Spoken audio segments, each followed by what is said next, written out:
Hi everyone, this is Donny Lowy from Closeout.com. I'd like to give you wholesale show strategies for sellers.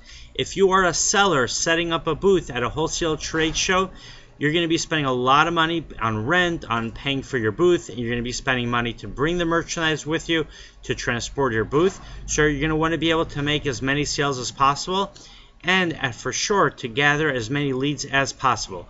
So it goes without saying, you've got to be very friendly, you got to be very warm, and look, whatever you think inside, that's what people are going to pick up on. So if you're in a good mood, people are going to sense that. If you're eager to interact with customers, people are going to sense that. But you have to really believe it. You have to make sure that you think that yourself. Now, practically, here's some of the things you want to do.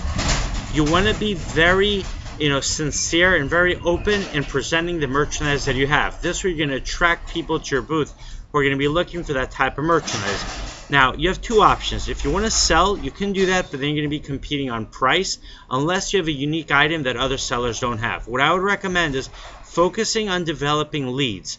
When you see people, approach them, or as they pass your booth, let them know right away that you're interested in getting their information because you have some really good deals at the show, and in addition, you have some really good deals at your warehouse, and you can invite them at your warehouse. And if you don't have a warehouse that customers visit, let them know they have a catalog or a website that has additional items. But the key is try to get as many leads as possible. Because look, you might make a great sale at the show, but then the only money you have is that sale, right? But if you spend time making leads, making connections with people, then you can make a lot more sales after the show. Alright, my website is closeoutexplosion.com.